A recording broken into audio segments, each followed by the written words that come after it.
In part one of this story, we looked at the threats of climate change to sports. This evening, we examine the possible medical and economical challenges which are imminent from climate change with athletes and professional sporting teams.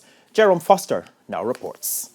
In 2018, England cricket captain Joe Root was taken to hospital during an Ashes test after suffering a heat stroke on a day when temperatures rose to 57 degrees Celsius. Since then, cricket matches in Australia have been cancelled due to extreme temperatures, while elsewhere tennis matches have seen the likes of Novak Djokovic and Nick Kyrgios retire from matches due to extreme heat. The impending global climate changes could also bring a different implication to elite and aspiring athletes.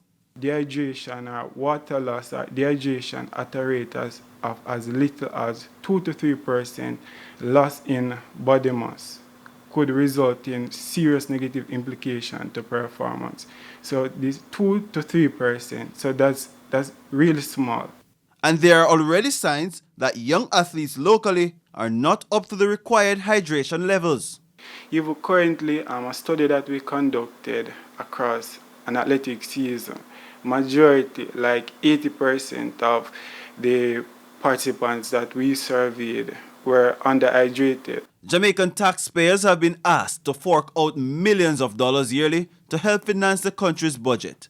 But an additional twist could arise from the rebuilding and refurbishing of sporting venues should climate changes continue. There can be huge impacts on investments, with impacts if we talk about like rising sea levels or the fact that there's going to be more intensive storms, that can have big impacts on physical infrastructure. So we're talking like stadiums and things like that.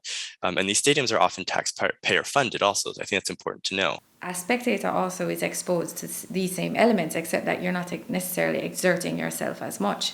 So the spectator would be impacted. Imagine sitting down in 100-degree temperatures watching a sporting event. It may not be as enjoyable as it might have been a few years ago. Additionally, the uncertainty might see professional sports teams taking a battering commercially. If teams and franchises and venues and so on are considered to be risky investments, then that's going to scare away investors. And if games are going to be, canceled, or if crowds can't safely attend an event, then the sources of incomes for these teams and for the investors becomes, at risk. And that is something that's important to take into account. Climate change could be a big problem in the future, and it will take everyone working together, similar to players on winning sports teams, to improve the forecast. Jerome Foster, TVJ Sports.